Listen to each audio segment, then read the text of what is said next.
Hello, friends. Welcome to another episode of Everything Jake podcast, where I bring in folks who I want to know more about.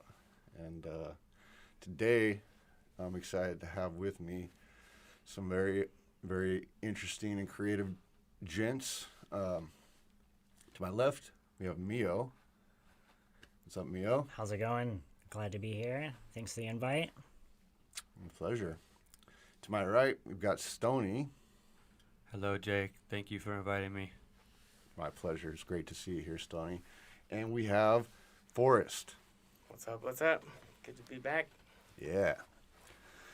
So we're settling into the podcast space, and this is a interesting room, and it's a place of creativity. We're here at this artist collective, and that's at the core of pretty much everything that I love is art, the artistic process, and by that I mean people who decide to make something from nothing, that step out on their own and create a path of making things, doing things, trying new things, innovating, inventing. And for me, that process has always gone hand in hand with cannabis. For me, cannabis provides like this door you walk through, and you enter into this space where you focus, where you set your intention. And so for me, it's always been this, really good friend cannabis has to my creativity. Now, to be honest, not all cannabis is equal. Let's just state that fact plainly, right?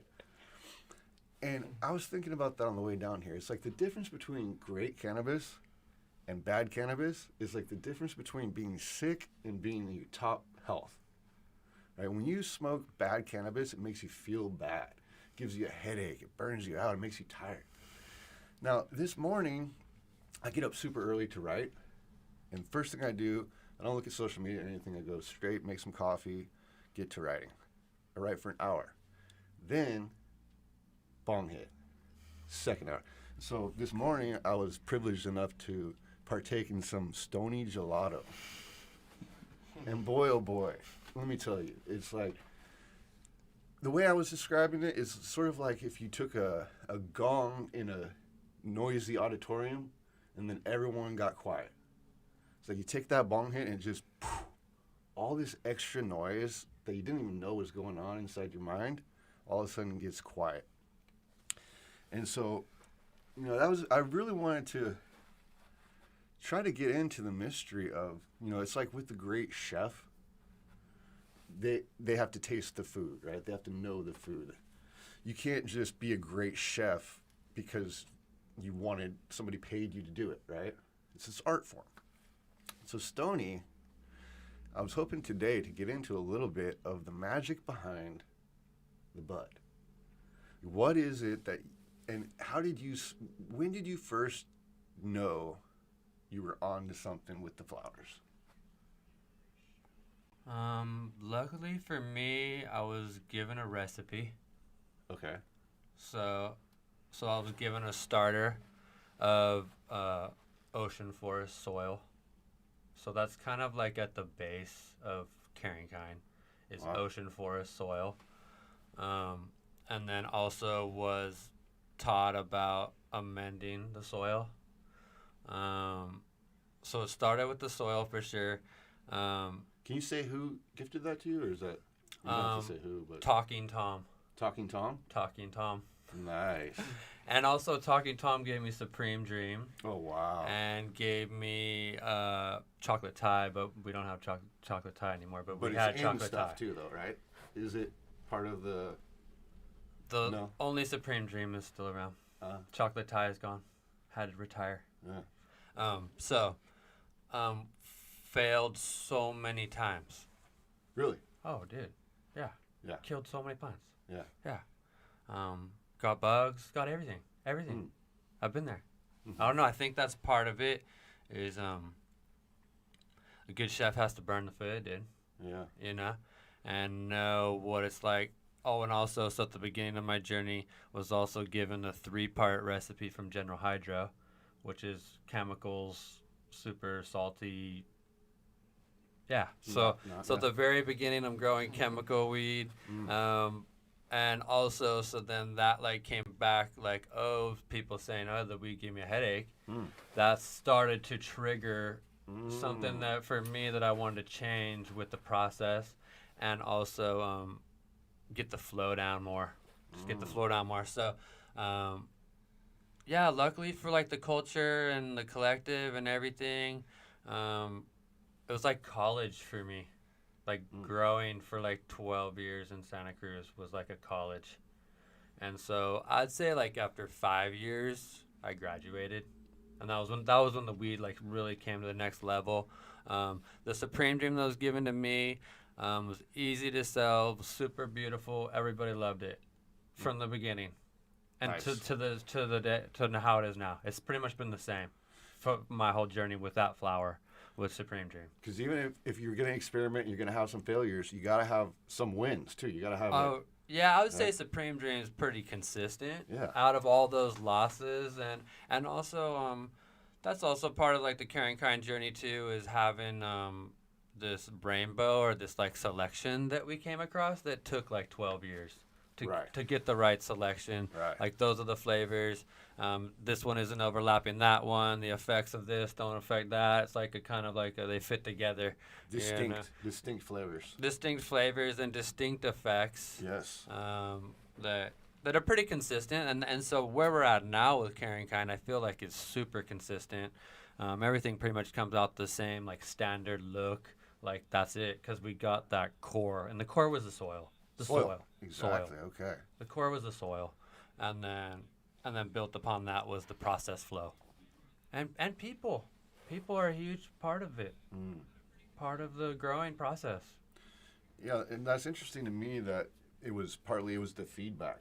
Oh, yeah. It's always been a collective flow. It's always been a collective thing. And that's cool because it's like sometimes, when you get good at something like growing, it can be hard to, listen, I think, for some people. It's been challenging going on a commercial level. Yeah. Like that has different vibrations Yeah. within it.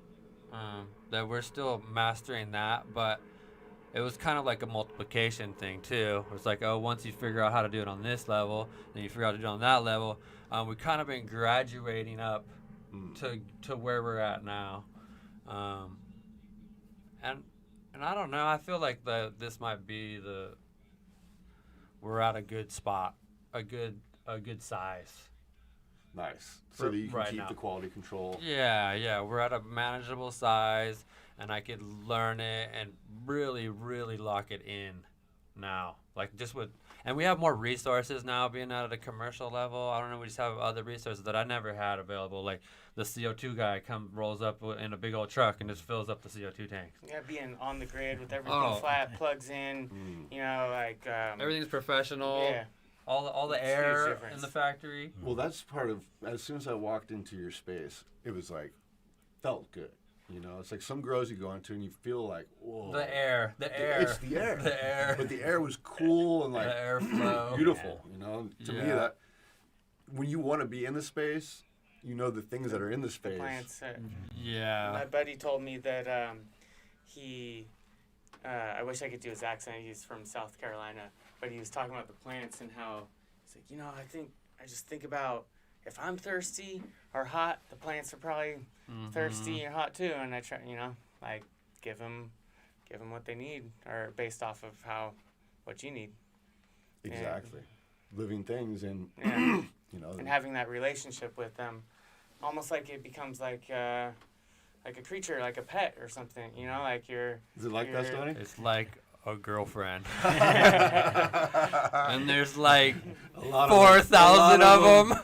They all have needs at once. And they all have different personalities. I don't know, like everything's by clone right now, like in the shop. Yeah. And But everybody has a different personality. Wow. Everybody's a different soul, even though it's like like everybody's like a different soul. That's how to explain it. Wow. Like they all look similar, but different soul. Everybody has a different soul.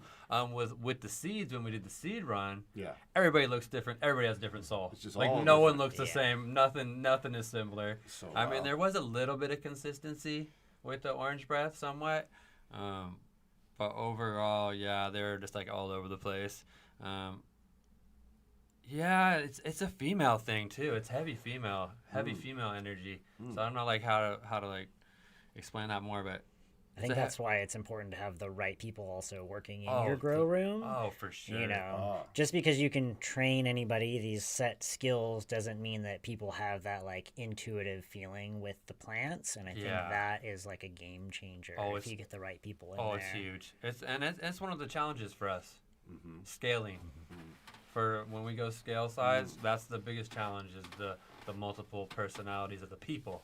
Yeah. You know, and then dealing with that with the multiple personalities of the plants. Right. So for us, I don't know, the other thing, we're trying to keep it simple. I'm trying to keep it simple. Yeah. Yeah, like just so like it's just easy but that is also like challenging though too.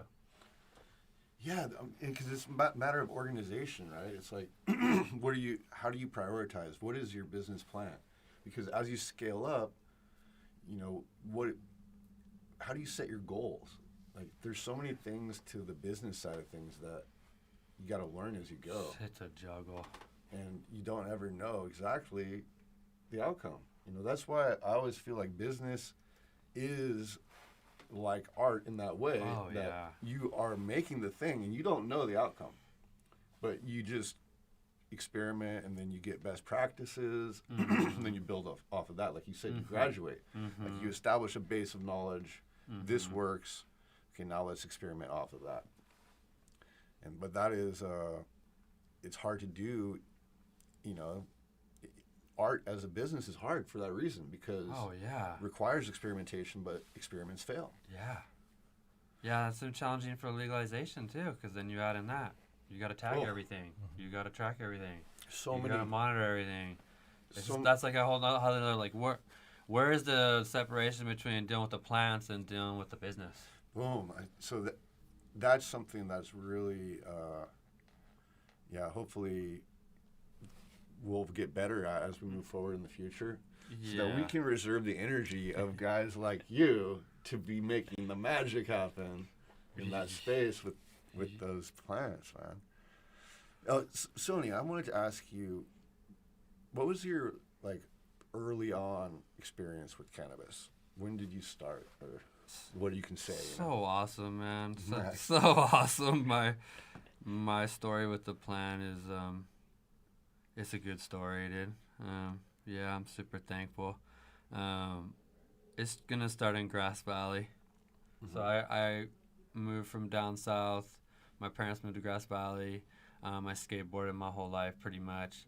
So the herb was part of an escape a little bit at the beginning. Yeah. And also a skateboarding connection. Like a social connection with the skateboarding community and also the herb community that was like very much intertwined in Grass Valley. And so then, I'm probably like 12 or 13, dude, 14, something like that, smoking weed. Nice. The first time smoking weed. Yeah. And definitely apprehensive at the beginning and like, freaking out and anti. And then like this little group of friends, we all skateboarded, we all smoked weed. Yeah. I don't know. And then one of my like close friends, his dad was open about it and cool with it, so we could go over there and smoke. Nice. And it just like it was peaceful. It was happy. It was fun. Yeah. Yeah. Those first years of smoking to me that's actually, kind of like what the podcast strives to be. Is that getting together with your friends and just, it's social. Talking story about whatever's going on. Oh, yeah, and just laughing, too. Trying to make each other laugh. Like, just the funniest it's definitely happy. moments. Yeah. Which I've also had down times with the herb, too, I think that those kind of go, I got arrested when I was 18 for selling weed. Yeah. So I was like, and then now I got a job selling weed. So it's just like, you know, like this full circle. Yeah. I had to tell my girlfriend's dad at the time that I went to jail, and he pretty much like kicked me out of the house like immediately. He was like, you gotta go. Wow. And then now full circle, total respect for me. Nice. So it's just like, you know, it's a cycle, dude. I don't know. You love what you hate what you love. So it goes together sometimes, dude. Yeah, man, emotion. You know, it's like an up and down. Thing, yeah. But for me, the herb always has helped me stay balanced. Like, I can focus. I did all my college. Yeah. Or 100%. Stone. Yeah. The whole time. Electrical engineer. Stone. Whole time. See, and okay, now back to the negative part. You know, that isn't from the herb, though, right? That's from the... Oh, that was the oppression. Yeah, well, that's kind of what I'm saying, where it's like gone the other way now, where it's like, oh, now you want to give me a job selling weed. Exactly. So that's what I'm saying is, imagine we're still in the midst of that, right? we're still but a think baby. how much better it is now than it used to be, right? Like, you could actually used to go to jail for that. Yeah. And so now you can have a business doing that. So in the future, I think it's, you know... Hopefully no people in jail. Even brighter. Yeah. Get all the people out of jail. Yeah, dude. Because I remember before it was legal, you know, you would get anxiety, not from the bud, but from the fact that you might go to jail for this stupid thing that, you know, it's just because you smell. And now they're looking through your backpack now. Yeah, it's heavy in Grass Valley too with that, especially when I was in high school. Like they brought drug dogs onto the campus. You know. Oh yeah, because it used to be. They used to really try to make a point about it. Yeah, and I was like a first example of zero tolerance. So they kicked me out for that whole year, which was actually a blessing though. So I went on independent studies and went to work and just started doing that. And just like, I just grew up like faster. I felt like like well, I was in school, it's not doing nothing. School's a little bit challenging for me, to be honest. Like I don't know, too many distractions. Oh, yeah. You know? Just the environment. Just the environment, dude. But college was easy. I don't know. I was into it. Yeah. That's good. I still love electronics, too. Do you? Yeah, I still love the whole thing. I was like, that's also part of, like, the core of the grow. Is the engineering. The engineering electrical part of it. It's huge electronic, you know? Brain. Yeah. You know? We got 1,000 amps coming into our place. And we had to like engineer that whole thing from zero. It was 200 amps when I moved in there 2 years ago. Yeah. 3 years ago. Yeah. And so you have a kind of engineering point of view. Always. Software engineering. I was a test engineer at Cisco, so I'm pretty much like this mix between like a test and electrical. So, you know, that's it too. We're just always testing. I'm just always testing. You know, how are we gonna find what the gelato likes? We gotta try it. That's right. We gotta do it. Exactly. So, I love the climate control. It's all about the climate control. Sure. Yeah, locking the climate in some little zone.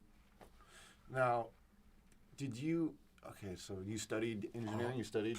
Yeah. That was what you studied. And then for the herb though, I studied the Grower's Bible. Pretty much how that thing memorized. Wow. Nice. You know, Jorge did. Yeah. Yeah. We should get Jorge in here. Absolutely. He's good. Yeah. He's a huge influence for me and my grow style. Nice. For sure. Yeah. That's part of what we want to do too, is trace the origins and pay homage. Oh yeah. And I love that you mentioned Talking Tom. Talking Tom is the core to it. Because it's like, you know, there's all these people out there in the world who if they didn't do what they did, we wouldn't be here now. You know what I mean? And like just there's no carrying kind without Squirrel the lawyer. Oh wow. That's also at the very beginning. It's trademarked. He's a trademark attorney. Yeah. He did that whole thing. He did all the standard operating procedures, all that stuff. Yeah. Well, and see, that's the thing is where we're at now with legal cannabis. You have to have this strange combination of ingredients come together to exist, right? Like so many great people weren't even able to adapt to it, but you had to assemble a team to make it happen. Mm-hmm. And you know, it's just shout out to all the people out there doing that. You know, making that struggle happen. For all of us who love cannabis, because, you know, as the whole legalization has happened, the thing that we love has been in great jeopardy, you know, and Wouldn't you say, Mio? Definitely. I mean, there's anytime you bring in any type of like corporate influence into anything that has been so like natural or organic, for lack of a better term, you have to like imply some sort of like check and balance system. Otherwise, like it's so easy and quick to go the wrong direction. Yeah. And it's hard to recover from those points, especially, as a brand, Stony, like you mentioned, like, people are complaining about your weed giving you a headache. If you don't care about those customers and you're just, I'm just growing this as the weed, like, who gives a fuck? I'm just going to keep going, and nobody cares. You lose the recipe. And then you lose the recipe, you lose those customers. Now they're like, I'm not going to buy this. It gives me a headache every time, Right. Who would want and that? they're on to the next. And so, like, honing in on, like, keeping those, like, standards of quality and care, I always think, like, if I'm going to be a part of a product that's going to go out on a shelf, like, I want to know that, like, I would smoke that product myself. I'm not here to market for a company, exactly. Go buy this product, but I would never smoke it. Like, that just seems like so whack to me. That's like 98% of the industry right now. I've seen it done. It's disturbing. It's a little bit bummer, dude. Yeah. I smoke Stony Gelato every day. Yeah, heck yeah. I smoked Laughing Buddha before I came here. Nice. Yeah. And I'm going to smoke Banana Slug on the way home. Exactly. So that's pretty much. Yeah. I'm thankful for Carrying Kind too in that sense. I don't know. I wanted to know what was going into the herb. Mm-hmm. After that whole like experience with my friend, I wanted to know more about it. And yeah. I mean, you can feel, your body feels the difference. It's like you're either being poisoned or you're being cured. It's really that disparate. Mm-hmm. And if we didn't have the good stuff, everyone would just think cannabis was that other thing, which I really think is 98% of the general public. It's still there. Perception is bammer weed. Yeah. Shitty stuff that's going to make you tired, make you not function well. Right? Like I was thinking about that also this morning as I was driving down here, how for me, cannabis is like a performance enhancing drug. Yeah, for sure. Do you know what I'm saying? Like good cannabis. And you look at people like Michael Phelps, and it's like, oh yeah, how do you think he stayed in the pool all that time? You know what I mean? Like, it definitely has, whether you want to say medicinal, I think that too, but it has performance enhancing benefits. It's beneficial to life. But most people don't know that.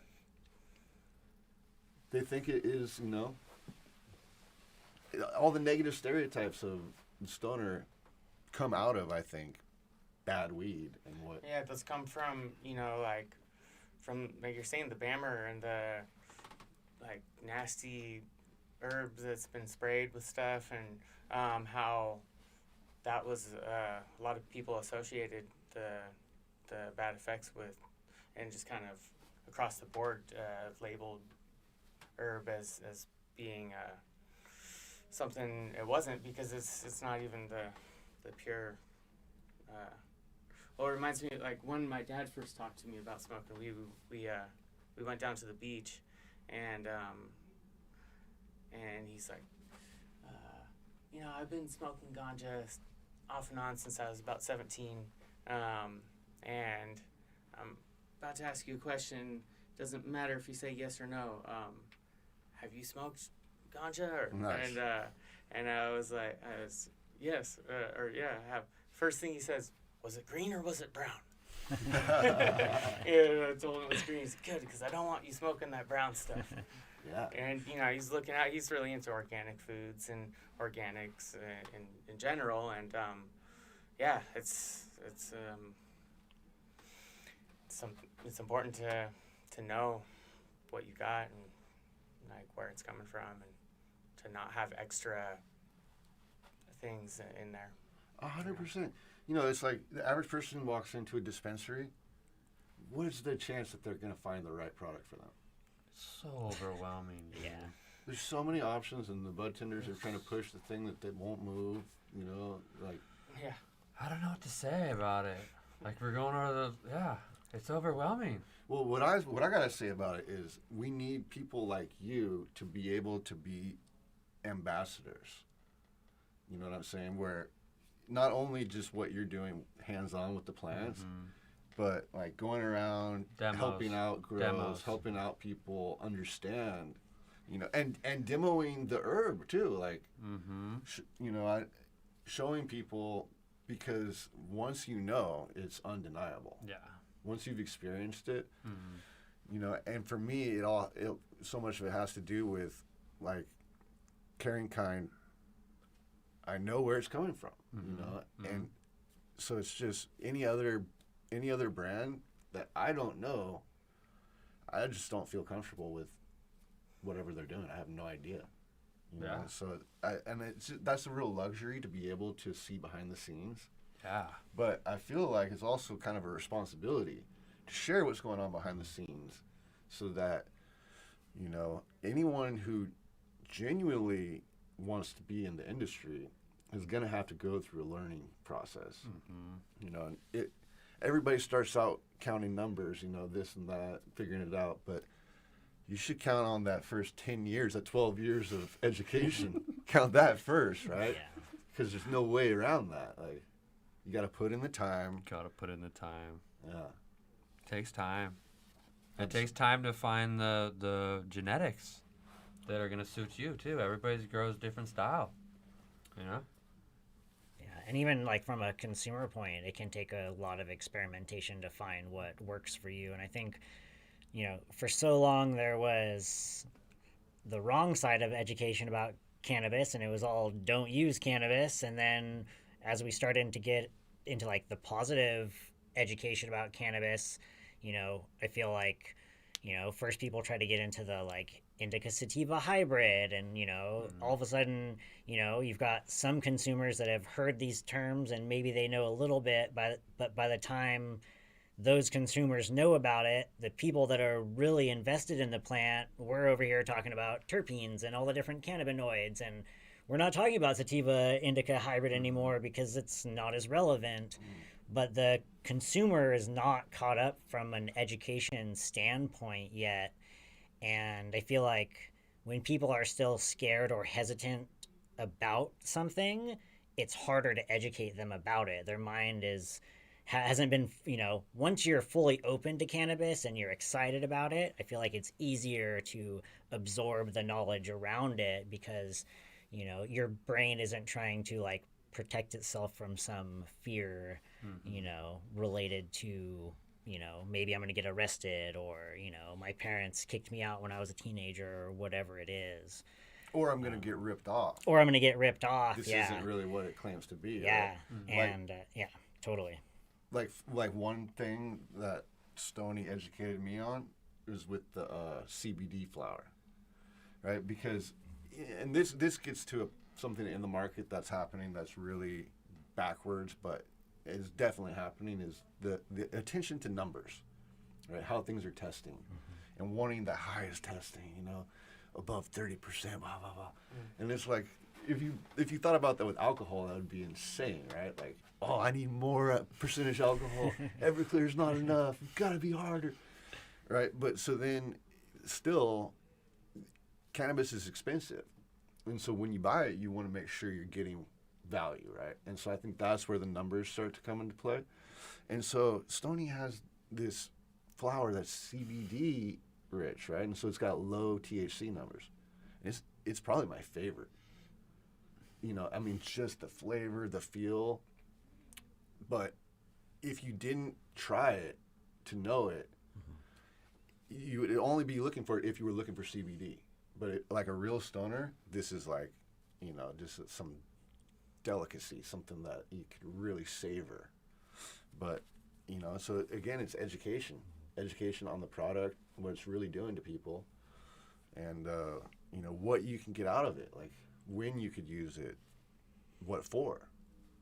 Yeah, the company that I work with, Creme de Canna, we have a line of, like, high CBD extracts, you know, a variety of ratios, anywhere from like 32-1 on the CBD side, all the way, you know, down to, you know, 1-1, or, you know, 1-3 heavy on the THC side. And you know, it can be awesome to dab some of the CBD extracts because, you know, it's that concentrated CBD effect all in one. It's still got a lot of flavor. It's full of terpenes. For some of the people that just like the like social aspect of dabbing, but maybe they've been like wrecked by too many heavy dabs. That's it can smart. be like, you know, like now I can sit and dab and hang out with my friends for a couple hours, but I'm not passed out on the couch or, you know, raiding the fridge, you know. Oh And, man, that'll make you hungry as heck, huh? But, you know, sometimes it's hard to get the customers interested in those products because they're like, well, everybody tells me I want high THC and that's what's going to get me high. And I'm like, well, take a dab of this high CBD stuff. It's still got THC. You're still getting the entourage effect and everything. But now you're just like chilling. I'm in a happy mood. I'm like focused. I'm ready to get whatever I need done for the day. But without those, like, you know, people actually getting to try it or being willing to listen to the education that's coming from somebody, you know, that can give a like an educated recommendation, you know. We're missing that component. Exactly. Yeah, you need the education, you need the experience, right? Because okay, I don't know about you all, but for me it took me a little while to get stoned. Like the first 10 times I probably was like iffy about it. I think for me it was like 3 times. Yeah. Then the third time was like really, really happy. Yeah. Like really hit me. Nice. You know? And I can kind of remember those still. Yeah. You know? Yeah, I can too. I didn't really get like super drunk when I drank the first time either. So I don't know, maybe that was it too. You know? Yeah. You kind of have to know what's going to happen, but also, I mean, once you know, right? Like you're feeling around like, is this it? And then you're like, oh no, I'm in the truck right now, and I close my eyes, I'm flying. So that's it. The other thing for me is that I like microdosing. In general. Better. Yeah. Better. So like when I go to Thailand or when I was traveling, I wouldn't smoke, and I come back and smoke Blue Dream. It's like, whoa, this is like this is how it feels to other people. Right. But for me, if I'm just like smoking all the time, it's like just like a cruise. Right. You know? I like that better. I like the microdose thing better than getting like super high. Exactly. You know? But there is times when I do like to get super high though. Sure, like on the weekend at night or something. Right. You know? I think it's kind of like with brewers, you know, like beer enthusiasts kind of go for the heavy dark beers at first because they're breaking away from mainstream beer. Yeah. But then brewers eventually are like lager, light beer, something drinkable, because you're around it all the time, so you don't need that overwhelming heaviness. Yeah, and that's kind of what the Stony Gelato is for me, because the Stony Cookies gets me too high. That's 35%. It's too much for me right now, you know. I got family. It's just like too much. Yeah. It's just too much for me. But I appreciate the market loves that. Oh, exactly. You know, and that's our number one flower. Yeah. So, but for me, like, I'm just not there anymore. I don't know. Yeah. I used to be there before I had kids, probably. Yeah. You know? Well, that's the thing. Different stages of life, tolerances. different roles. Yeah, tolerances. It's all about crafting it to what you're doing. The Stony Gelato is just perfect for me right now, dude. In my life, just like my lifestyle, I can flow. Yeah. You know, I can focus. Yeah. Enhance the creativity. Still manage the children. Be fun with the kids. You know, it's like a little fun. Take the edge off. Yeah. I mean, I swear, when I was younger and spending a lot of time in the studio painting, I was looking for that. That was what I wanted more than anything. That herb that would just keep you in that zone. Yeah. It's not going to make you too blasted where you're confused about time and space. Yes, totally. But too many ideas. Like, you know, when inspiration or like stuff's coming at you from so many directions, it's hard to translate that into creation, you know. But to have it like smooth and consistent and just like, that's. Sometimes it can be a bummer. I'll be like, I'm ready to do this art project. I'm going to rip the bong. I'm going to get super high and be ready. And I'm just like, that wasn't the right weed that I smoked. Like, you can now I'm like, now I'm onto a different something or another. And I'm like, damn, I really want to do that art. But now my mind is totally over here, you know. Digging through MP3s or something. Yeah. Find the right tunes. Yep. 100%. And that's why it's like when you find like the Stony Gelato or the Supreme Dream or the Strawberry Charlotte or the Laughing Buddha, there's not one of your strains that don't fit into my life in a good way. And as soon as you know that, it's like, well, fuck, I gotta get shit done. Like, I'm not gonna go for some bad weed that's not gonna do it for me. There's really only a few choices, I feel like.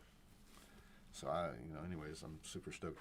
Stony, I know you got to get going. Yep. So thank you so much for coming by. I'm out of here. And we'll chat more later. Yeah. Thank you for having me, dude. It's great. Thank you. Good to see you guys. Good to see you. Good to see you. Awesome. Later. And safe travels. Talk soon. Yeah, dude. Forrest, come on over. There we go.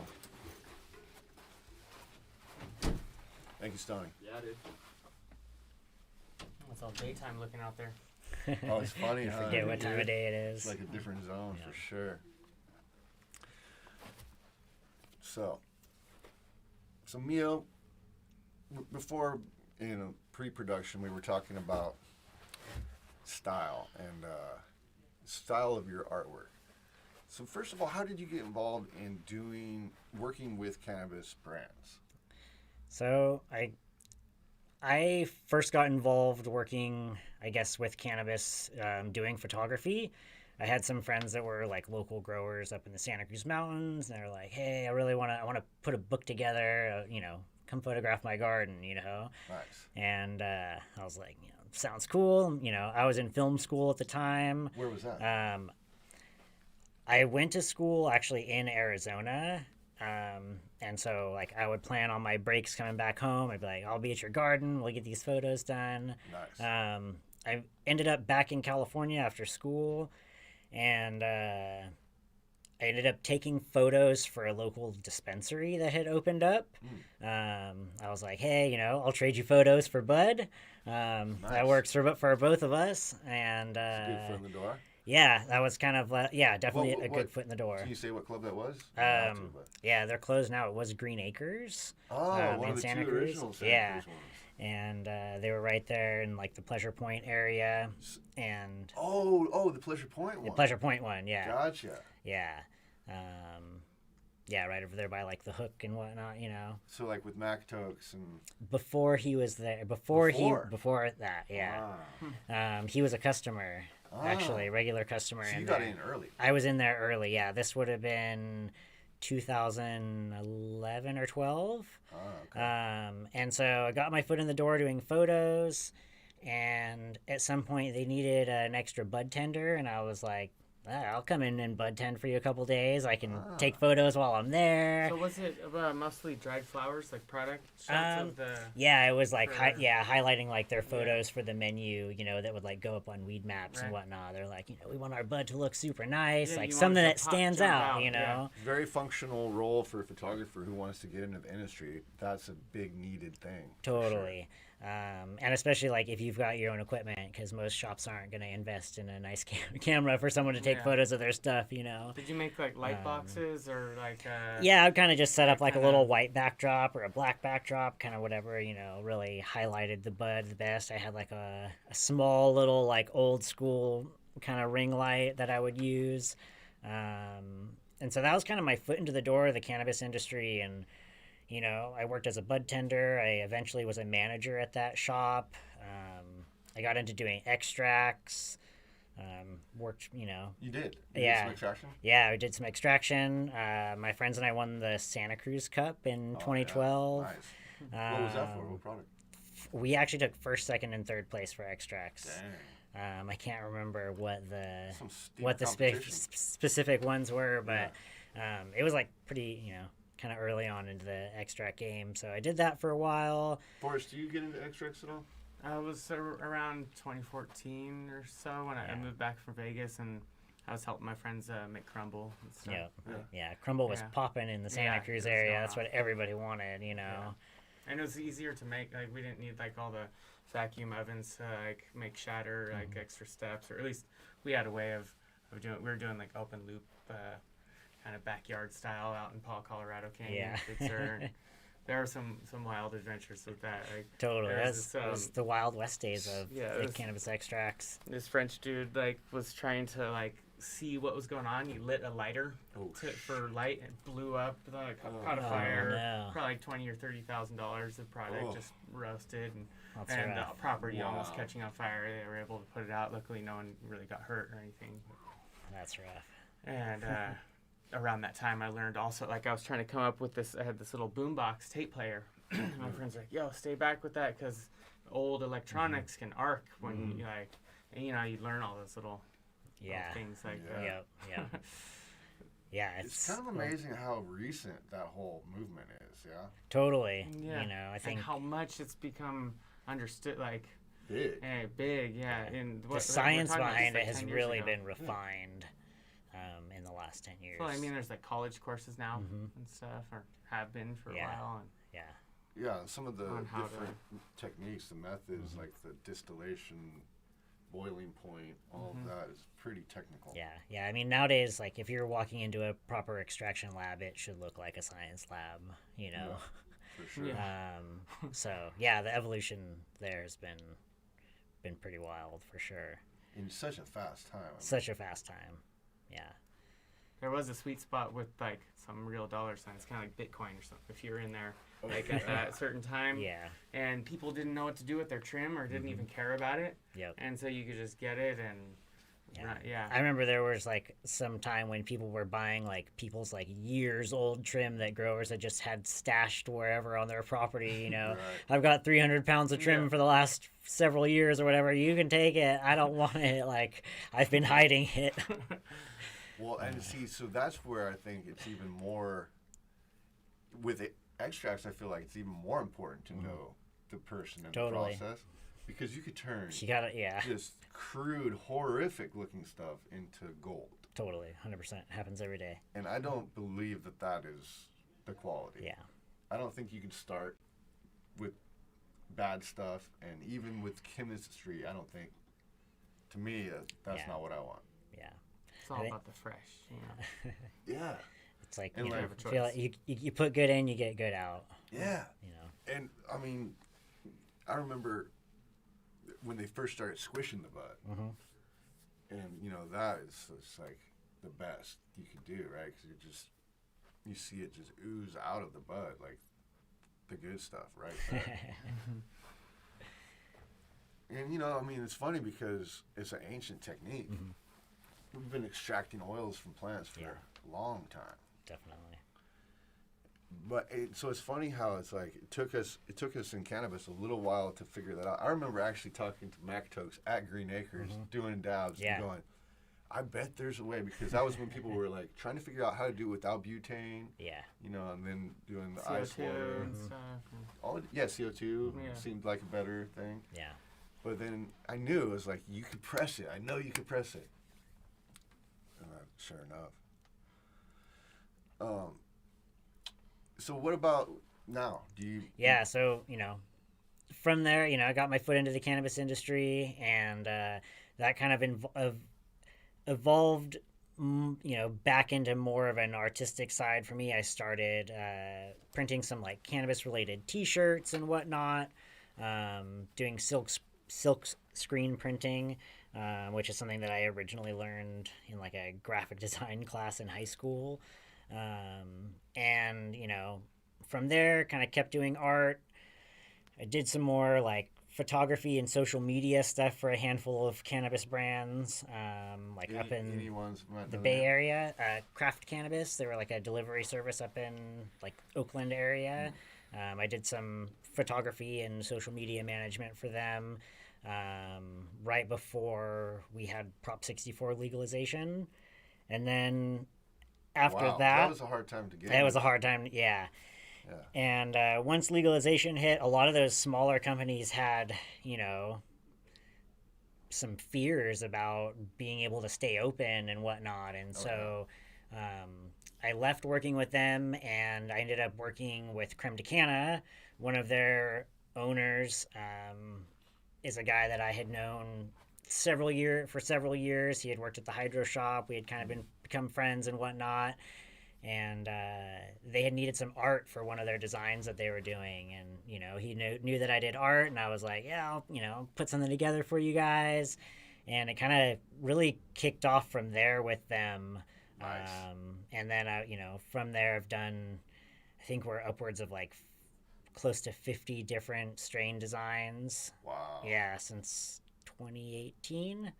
Strain design, what so for each strain of product that Creme de Canna releases, like the first one was a cherry OG. I think it was for their flower that they had released, and so we did this really nice cherry OG design. Is it incorporating a picture of the? It usually just going off the vibe. Of yeah, like kind of a lot of story, yeah, like... a lot of my artwork that I do for them is like animated, kind of cartoon style. I've taken a lot of, I feel like growing up in Santa Cruz, you get a lot of influence from people like Jim Phillips and Jimbo Phillips. A lot of that like 90s surf culture, pop art, graphic, the familiar, friendly, super familiar, friendly, I try to, incorporate something related to, the strain and maybe, what the flavor is, but then how can I make it weedy, So I think for the cherry OG design, we did some like juicy kind of lettering for the word cherry. And then, I made 2 cherries and, one is the O and one is like a G, Nice. And so I try to kind of play on those ideas when I'm getting ready to do a new strain design, Sometimes I get feedback from the team, hey, we've got, a Larry OG coming out and we've got an envision for like this, gas pump writing out the letters or whatever. Nice. And, so sometimes I'm taking input from the team and kind of executing an idea. And sometimes they're like, here's the strain. And I'm like, I already got an idea in my head. Where's the whiteboard? Let me sketch it out, Nice. But what do you prefer from those methods? The second? I think my favorite way really is if I can take the strain or whatever the product is that I'm going to be designing for and like, let me smoke that weed and then sit down and draw. I feel like I'm going to get the best like execution, because I feel like it's like, yeah, let me feel this so I can put that into the artwork. Yeah. I do always appreciate people's input. Sometimes that like spurs creativity, but I definitely do like being able to like get into my zone and work on the art. I don't want to be bothered. Just, let me do my thing. That's what I always, whenever I'm talking to like, owners or people who are working with creatives, I always try to give that advice. Mm-hmm. If you can, just let them do whatever they want. And you're going to get way better out of them. Because it's like, first of all, it's that feeling of like validity, like, oh, you believe in me? You're going to let me do whatever I want? Rat. Yeah. And that kind of puts the wind at your sails, And then from there, you get to build off of the first inspiration from the smoke. And so, yeah, I think that's a great way to approach it. Yeah. And I think for me, at least as an artist, if I'm not into it in the moment, it's really difficult for me to like put out my best work. Like, I can't decide tomorrow at noon I'm going to start this project and it's going to be done by 6 p.m., I'm much more like, oh, inspiration is hitting right now. I got to draw this out. Like, that's when I'm going to get it done the best, and I'm thankful for my job. At least I get a lot of time to work at home away from the office. And so I can really like take those times to, do the art in the way that is like, most fulfilling for me primarily. Absolutely. What about you, Forrest, as far as your creative flow? Do you feel like, and because it's kind of a mystery, like creative energy is different than other energy, right? And like you only have so much of it at a given time, a certain day. But there's things you can do that stretch it out, build it up. But do you have that experience of like, how do you harness your creativity? Having a good like studio environment and friends to jam with has always been made it super easy for me. Like when we have a creative space and it's already dialed to a point, like materials around, maybe the boom box is over there, and you can walk in the room and just get it fired up, and that's been some of my most flowing creative times is when there's a space that's ready to walk into, and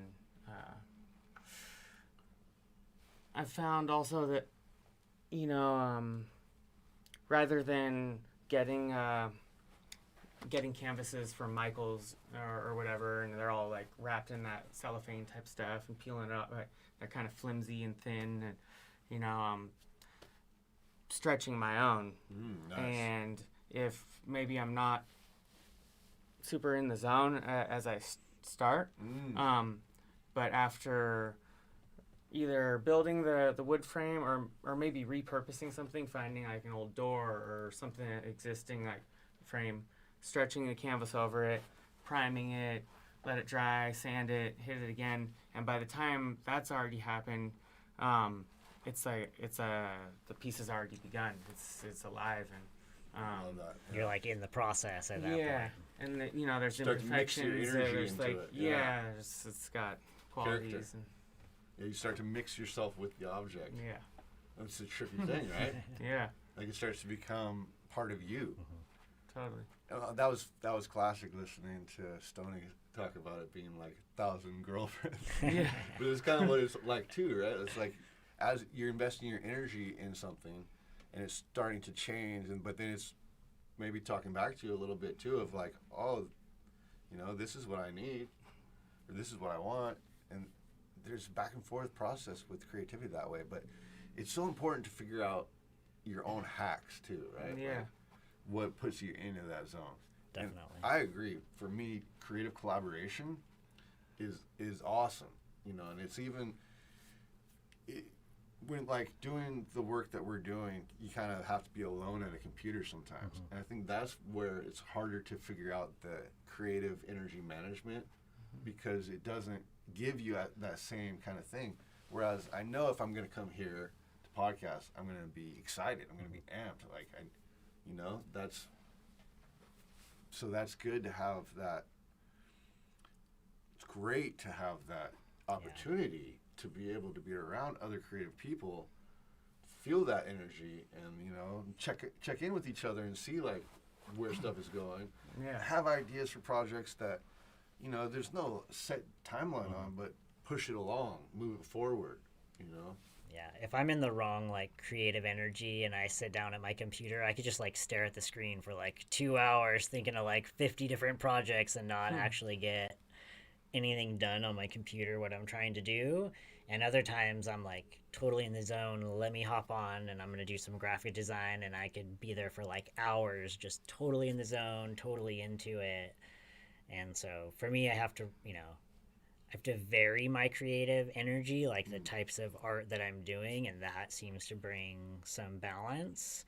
And I try to figure out like, what am I actually in the mood to do right now, art-wise, you know? Like, is my brain in photography mode? Am I in, you know, graphic design mode? And like, even with that, sometimes I'm doing stuff that is like very art focused in a digital space, and then other times I'm doing like packaging design, which is a totally different digital art, you know, and mindset to be in. So finding those, you know, what is stimulating for me right now and what's going to like keep my focus in the moment has been, you know, important in my like artistic journey. And using cannabis has definitely helped all of that. Tune into that. Yeah, definitely.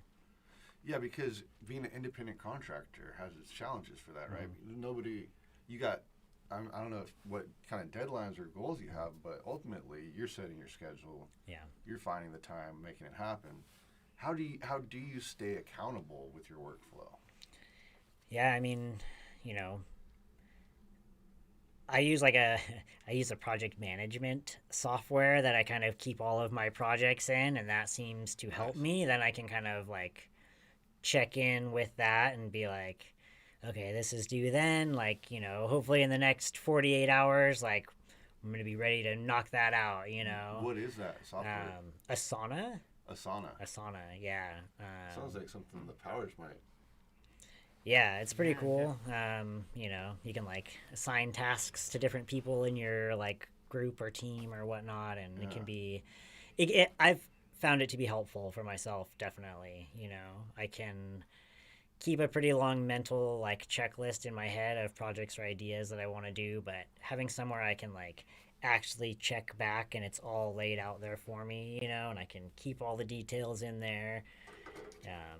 Has definitely been helpful for me, you know, for the like primary work that I do. That's rad. Yeah.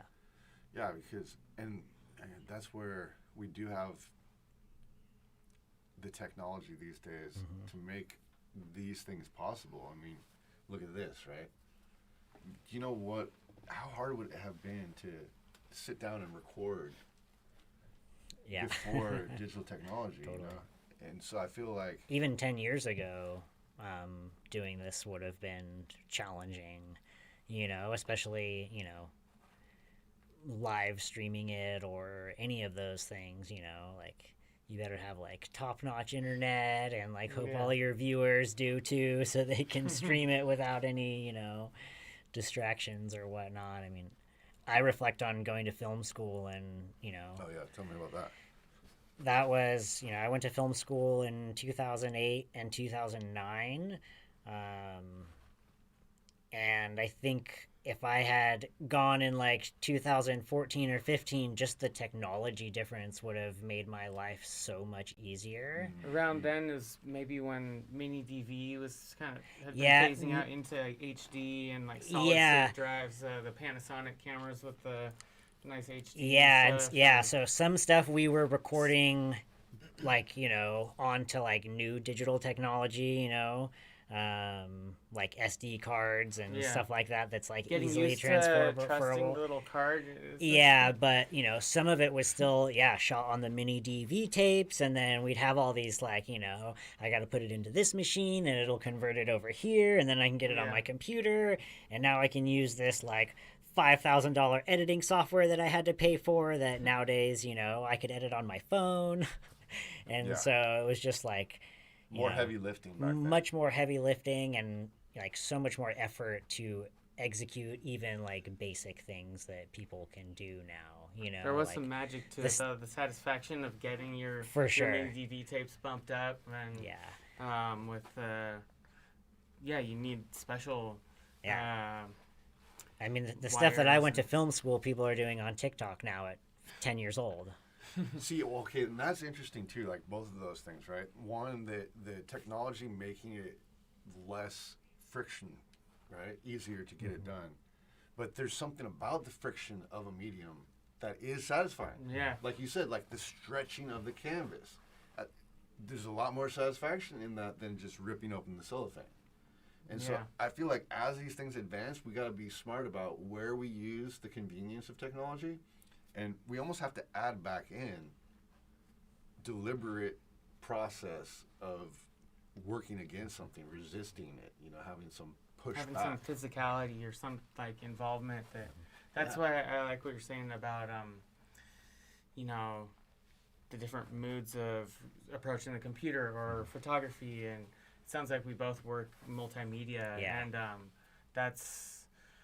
it's awesome being able to read the situation and find that, you know, you're in a more ready to handle some hardware at a certain time, or get on the computer, or just brainstorm, sketch some stuff, write down notes, and being able to read that and cycle through is really, and skateboarding too for me. Like sometimes when none of that is making sense, I can go out and bomb a hill, shake up the energy, and come back way juiced, or even go and hit the dance floor at, you know, a party or something, come back all inspired. Like Yeah. So much of it is what you do away from the object or from the activity. Yeah. Too, right? Like it's how you prepare yourself. It's what you, how you get into that flow. Skateboarding is a great way to tap into your creativity. There's just to me, it's one of the weirdest things because it is a tool, but it's almost nothing that feels more natural. You know what I'm saying? Yeah. And to me, that's like where technology and humans really come together in a good way. Yeah. It's simple. It's creative. There's flow. I've been riding the one wheel the last couple of years, like the kind of electric power centered wheel, and I feel like that gives me a lot of those like skateboarding vibes that I had as a kid. Nice. I just don't have to do all the like physical effort of pushing myself. But you get the movement. But yeah, you get the movement, and honestly, I feel it's a lot more like snowboarding, I guess, than anything. It's the one where you're sideways. You're sideways, wheel is in the middle. Yeah. You tip forward to go forward. Yep. But yeah, great way to like clear your head or like spur those other creative ideas. 100%. Like I've been during this process for the past. I got to figure out how I'm going to get it done this week. But I've been riding down here on my bike, and for me, gnarly. That's given me that thing that I need to go back to the computer and not feel like it's sucking the life out of me. But because it's like a physical challenge. Emotional challenge. There's like an element of courage to it. It's a little scary. And it builds your will up though. So then when I'm done, it's like I sit down and I'm not worried about. I've been moving 100 miles. So now I feel as claustrophobic or stuck in a sense. You're like prepared to jam on the desk, sitting downward. Exactly. More so. And so I got to balance those things out for me. And it's like I need a lot of physical movement to be able to lock in. Yeah, climbing a tree, hiking, riding the bike, skateboarding. Yeah. Just go and jump in the ocean. Any of those transforming. We're blessed to be where we are so close. Having all access to all of that stuff. And amazing. Mountains, we have variety of elevation. And think about places that are so completely flat no trees. Yeah. That's not so inspiring. Maybe depending if you understand that. Different kind of inspiration. There may be something there, but you're so right. I think how could we? There's no excuse. We got no excuses. We got a lot of good stuff. I mean, you can make it happen. Yeah. Like you just have to decide, which is a trippy thing, right? Just to decide, because I always feel like this, like when I'm really on a productive path and things are going good, it's like there's this inner part of me that has locked in this decision. And for me, I call it like meeting your appointment. And it's just, you have all these decisions you make and you just keep your commitment to it.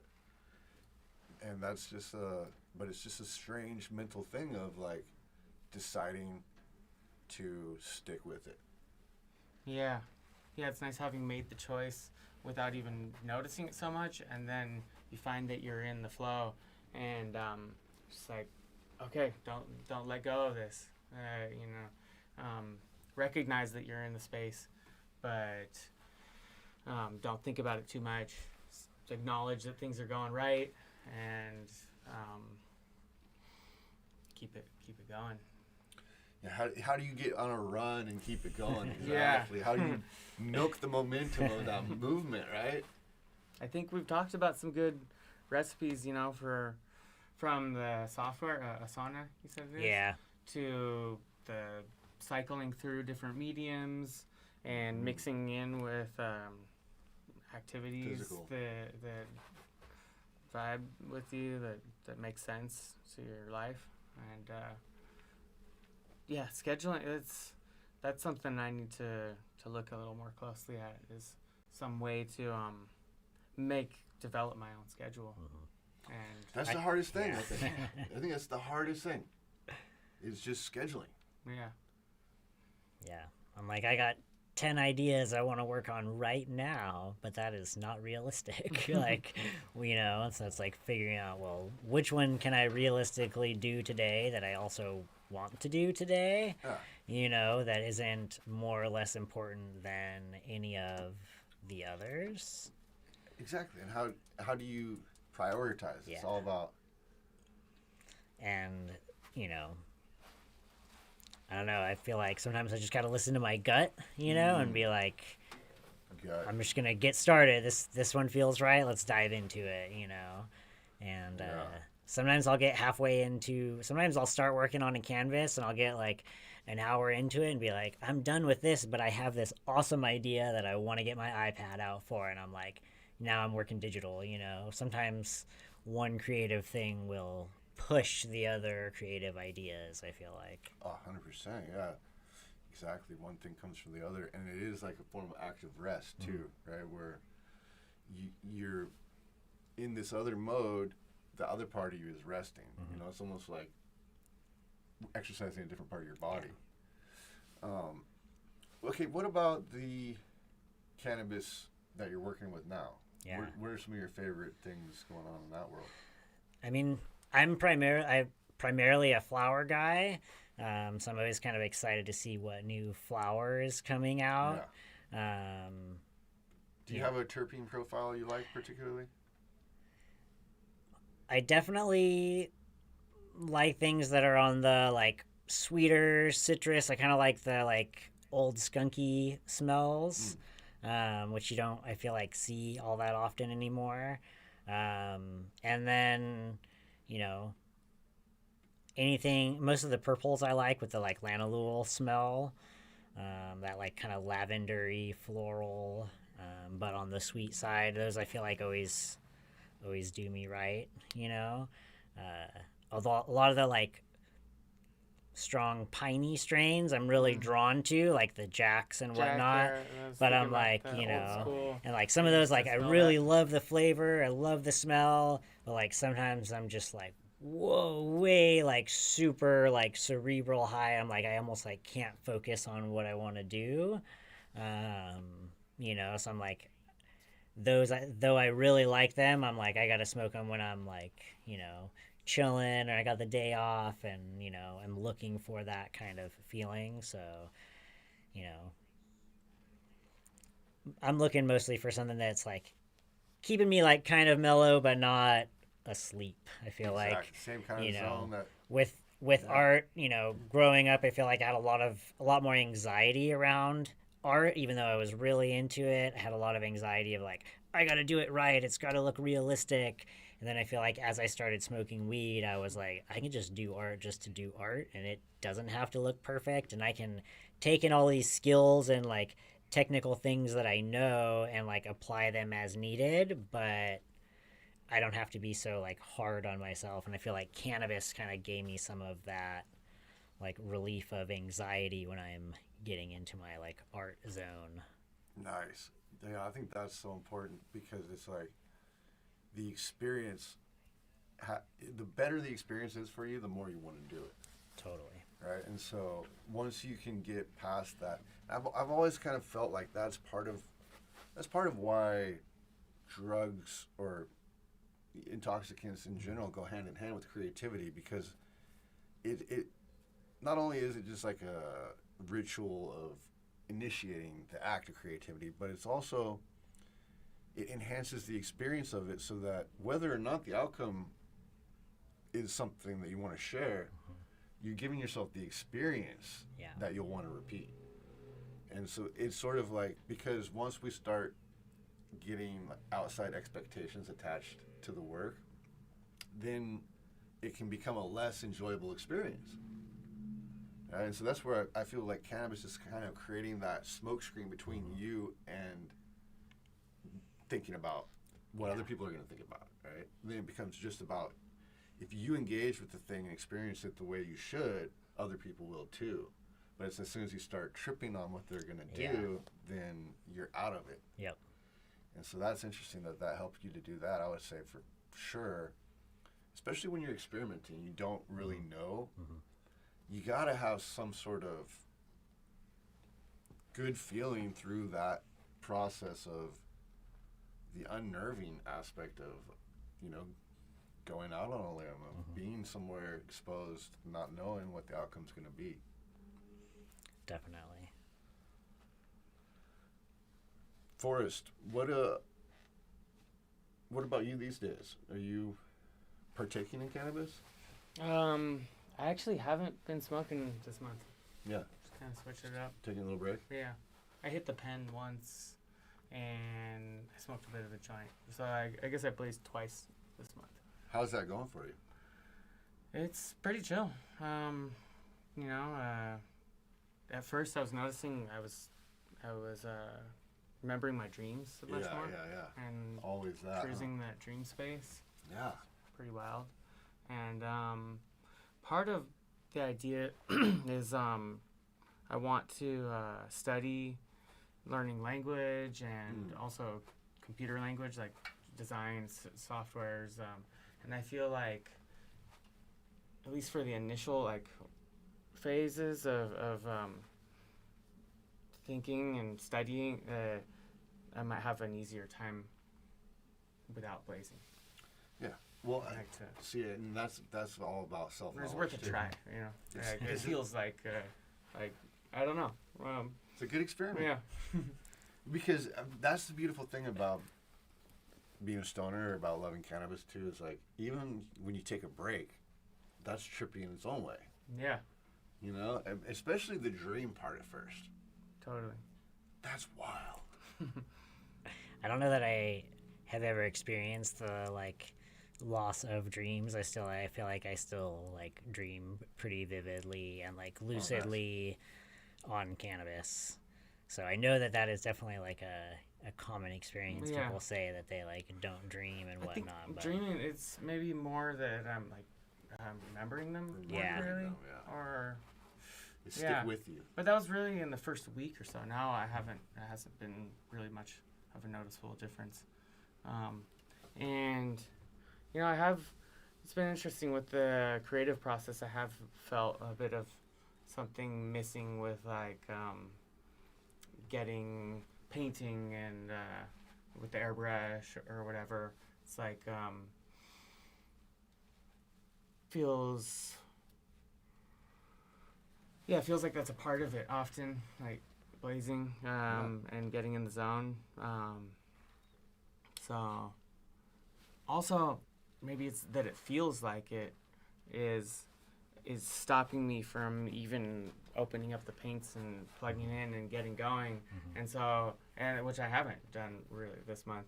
I've gotten real close. One of the last times was there's a podcast going, and I didn't want to be running the compressor in the background. So that was the closest I got to using the airbrush this month. So yeah, I ought to break through. And you know, I guess part of the unfamiliar, it can be a bit unsettling or uncomfortable, just the thought of it. But who knows, like breaking through that and just going for it, getting lost in the process and not even needing to overthink it or feel a connection. 100%. And hopefully, I don't think you don't need cannabis to do that. Absolutely not. But it is, for me, it is like something that I have used. So for me, it kind of triggers me into the zone of like, okay, this is what I'm doing now. Yeah. But when I've taken breaks, you know, especially like if it's your job to be creative, you got no choice, right? You step up and do it. And then as soon as you do it, you're like, oh shit, creativity is still there, process is still there, everything's still there. It's just that you still just have to open the door and walk in the room. But you know, whatever little incentive you give yourself that puts you on the path of the process, I think is good, because the momentum, once you're going, will lead to the next thing. And then, you know, so I'm really excited. And if there's anything I can do to help move that process forward, but I'm really excited to see you do a emulsion painting. Yeah. And, you know, and just getting experimental in general. Totally. I think that's part of what we were talking when I was mentioning, like, scheduling or finding I need to take inventory of my materials and my ideas and put them down. I come so close to, I guess I have a bit of a block when it comes to writing, where like with many things, I think it's about starting it. And so making it, first shitty draft. Yeah, and being able to look at it and then pick out this sucks, but this is what it is. Yeah. This is where I'm going. Totally. Absolutely. It's that inertia of not wanting to do shit bad. Yeah. Partly, I think, right? Yeah. That might be part of, that's definitely part of it. It's like not overthinking it, not feeling if I'm up to it or if I know even what I'm doing because it's maybe something new. Well, Forrest, can I just say that I hope that the first shirt fucking sucks, bro. I'll be happiest if it sucks. It doesn't matter. You know what I'm saying? Anything that you do is going to be cool to me. And then, you know, to other people too. And then the next one will be even cooler. But then probably that first one will end up being the coolest because it was like, didn't have a clue what was going on, you know? Sometimes that's how it is. Like, there's a purity to that.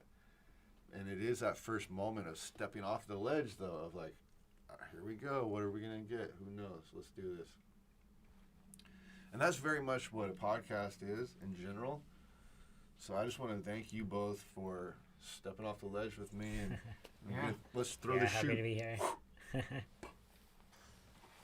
Safe landing. So Mia, Forrest, thank you so much for joining me today. And I Thanks appreciate for having us. the It's energy been great. and the flow. And shout out to Guido's Tacos. You can find them at... You can find them at Dust Bowl, over Dust Bowl Brewing. Dust Bowl over Brewing. there, what's it, Del Monte in Monterey. And at Guido's Food Truck. Check them out. At Guido's Food Truck, get some tacos. Sounds good. The best tacos. I had some the other night. So good. What was that? Oh, you can find me on Instagram at artsmack_Mio, ARTSMAK_MIO. That's what's up. And the Underground Forest. At the Underground Forest. 2 R's on R's, Instagram. You can check out some cool art and activities going on there. And Forrest is a skateboarder innovating the world of off-road skateboarding. Dirt wheels. Yeah. All day, all night, all around the world. And I am Becoming Jakespeare. Check me out on Instagram. And thanks for tuning in to another episode of Everything Jake. Till next week, signing out.